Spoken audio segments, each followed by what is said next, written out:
All right, everybody, welcome back to another episode of Lantern Sports Play Breakdowns. I'm your host, Casey Smith, and on this episode, I'm going to be breaking down Ohio State quarterback C.J. Stroud and what he was able to do against Michigan State. He came away with the Big Ten Freshman, Big Ten Player, and Walter Camp Honor Awards, all three this week after his performance against the Spartans, in which he only had 3 incompletions and 6 touchdowns, which all came in the first half. The only other player to do that in Buckeyes program history is Kenny Guyton in the first half against Florida A&M in 2013. So let's dive in to see what made Stroud great against the Spartans on Saturday. So with all good things, there's some bad. So I'll show you all the 3 incompletions first and sort of some trends that led to those incompletions. So let's go ahead and dive in. On this first play here, Stroud's going to take the snap and roll out. With a little bit, he's going to look to Jeremy Ruckert right here as he's trailing across. Ohio State, they don't really like to do a lot of sprint outs, which they had a couple in this game. It was sort of out of their comfort zone, so Stroud had to adjust a little bit. In these situations, you very rarely, if not ever, want to throw across your body. That usually leads to bad things, interceptions, turnovers, whatever. Just as your momentum's carrying you one way, obviously, you won't be able to get the same amount of muster on the throw. Maybe a defensive back can make up ground and pick you off. So C.J. Stroud, he's going to keep his eyesight level with where he's at on the field or down in this spacious area down here. So what he's going to do, he's going to pump fake, take this linebacker out of the play, make him think that he's going to Jeremy Ruckert. But this defensive end right here, he's able to get off Travion Henderson and get in Stroud's face and make him uncomfortable. Stroud still gives a fairly good throw considering the circumstances. Garrett Wilson here, he's trying to go with a little toe drag swag to keep his feet inbounds. That would have been good in the NFL, but Garrett Wilson unfortunately just doesn't come up with the catch there. Here again, Ohio State's been going with a lot of pre-snap motion as of late. They started that last week against Purdue. You see Jackson Smith and Jigba coming across the formation, try and create a little eye candy to take this player out of the play right here. Off the fake handoff, Stroud. He wants to step up into the pocket and really drive into his throw. Ohio State went with a lot more vertical down the field passing in this game, as I'll show you coming up. But what this interior defensive lineman from Michigan State is going to do, he's going to push Luke Whippler right into C.J. Stroud's lap. See, at this very last moment, C.J. Stroud lifts up a little bit, just gets on his toes, maybe rushes his throw, and it's sort of just a duck. There's no other way to put it.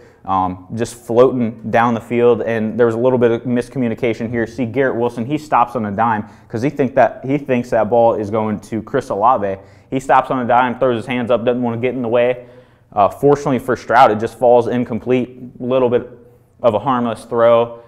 Get it back later and go down and just score a touchdown. See, here's the third incompletion. He only had 2 in the first half. This one's here in the second half. What he's going to do, fake the handoff to Master Teague. His first read is Julian Fleming down here at the bottom, who's just going to run a little hitch route on the spacious side of the field. Marvin Harrison Jr., he's coming on the crosser right here. Julian Fleming's his first read. Just a little bit of a low throw. Fleming's unable to handle. No harm done. Pick it back up, and they're able to go down and keep the drive alive. But like I said, with the bad, now comes the good. So here, C.J. Stroud's 6 touchdown passes, starting with this first one to Chris Olave here. See this little shimmy he does off the line of scrimmage. Ohio State loves to run different combination routes. Usually it's Olave on the fly. Jackson Smith and Jigba, he's going to come on the drag. It's what he likes to do. And Garrett Wilson, he usually runs like a 5 to 10 yard crosser, whether that's an out route, in cutting route, whatever. So it's just to keep the defense honest, and it's sort of take your pick. Who do you want to cover? Because all 3 are capable of getting open on any given play. Chris Olave right here, he shakes this middle linebacker for Michigan State, and he's just going to go on the post route.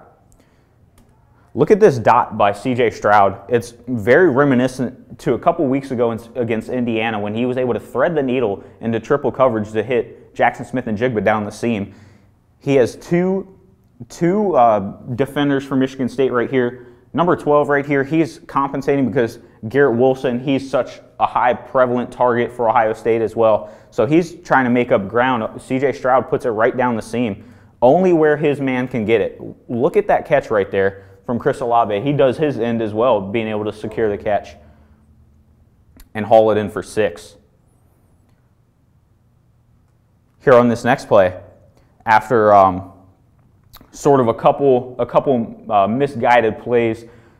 Garrett Wilson, he's just going to run the fly. As simple as it goes, playing backyard football. All right, here you go. I'm going to throw it up to you. So see, look at his ability to get off the line of scrimmage and get past his man. See, a little jab step out. That ever so slightly forces this defender to the outside. And, I mean, look at all this space that Garrett Wilson has to work with. You'd think by now defensive coordinators would not have their man on man-to-man coverage against Garrett Wilson, but they still did, Michigan State, and that's probably one of the reasons why they were dead last in the country in pass yards allowed per game. But look, Garrett Wilson, he gets the inside move. This high safety right here, he's drifting towards the middle of the field right here. So that'll create a lot of chaos in that back end of Michigan State's secondary. Garrett Wilson, he's already passed his man right here. See, and C.J. Stroud, all he has to do is just put it on him. He does that, beats that defender who was on the other side as the high safety, and he's just waltzing into the end zone for 6. Here, Garrett Wilson, he was able to get a 51-yard end around for the touchdown last week. They give that same look, maybe throw Michigan State off. See, these two defenders, they bite on that. Now C.J. Stroud, he's able to roll out. And look at this clean pocket. Great job by Ohio State's offensive line. I know Michigan State only rushed 4, and he's just able to step into his throw and hit Olave on a dime right there. One of the criticisms of C.J. Stroud early in the season was his inability to be able to push the ball downfield. You saw that against Minnesota, where it was a struggle for him to be able to throw the ball vertical down the field. He did a great job of that today, and this was just another example. Chris Olave gets into the end zone for the 2nd time today, breaks David Boston's all-time receptions record. And see here, down in the red zone, inside the 5-yard line, it's not going to be a deep strike anymore. It's just going to be a little, not really even a great play fake either to TreVeyon Henderson, but just enough to get these linebackers to creep up. Julian Fleming has all the room to work with. The other receivers in the wide receiver room talk about Julian Fleming's athleticism and his ability to make plays. And see, just a little lofted pass up over the defenders. They were the only ones that had a chance to make a play. C.J. Stroud does a good job of lofting it. So if he puts it on the line, number 6 may be able to get a hand in there. He does a great job of lofting it in there for Julian Fleming, and he's able to just secure the catch, easy pitch and catch for his 3rd, 4th touchdown of the day. Same thing again. This linebacker, he's the only one that has a chance to make a play. Look at Garrett Wilson. He's wide open. I don't understand why there's not at least 1, if not 2 guys on Garrett Wilson up here. Michigan State, they're playing the zone. He's able to just walk in on a quick slant route. So simple as that for his 5th touchdown of the day. And here's the last one. See, TreVeyon Henderson, he was the hot hand all throughout that drive. Jeremy Ruckert, he's going to go across the formation because what they're going to do is they're going to do another rollout like they did in the first half, earlier in the first half, to where there was that incompletion of Garrett Wilson on the sideline. He has this outlet, but see, there's 3 guys creeping up to take away that outlet on the bootleg from C.J. Stroud. And what I want you to notice back here, Jackson Smith-Njigba, he's coming across the formation on sort of that drag route, like I said earlier, is one of his favorite route combinations. He's got this man trailing him. This defender right here, he's coming back towards the field of play. And Jackson Smith-Njigba, he's just going to split those 2 defenders. See, he's putting his foot in the ground, and he's just going to go right between them. There were 2 guys on him. See, C.J. Stroud, not the prettiest of balls ever, but he's just going to get it over those guys like he did before, not take them out of the play. They can't make a play on it. Jackson Smith-Njigba's all alone in the back of the end zone, and that's all she wrote. C.J. Stroud had 6 touchdowns in the first half alone, and he only had 3 incompletions, 432 yards. It was a prolific passing day for C.J. Stroud, and I expect that to continue against Michigan, especially with that 3-headed monster that he has at his disposal at receiver. So I think it's only up from here for C.J. Stroud. He's inserted his name into the front running for the Heisman Trophy, and I believe he's going to get it, especially if he has all these weapons at his disposal, and he's able to disperse it, not making critical mistakes, and taking the dump-off plays when they're given.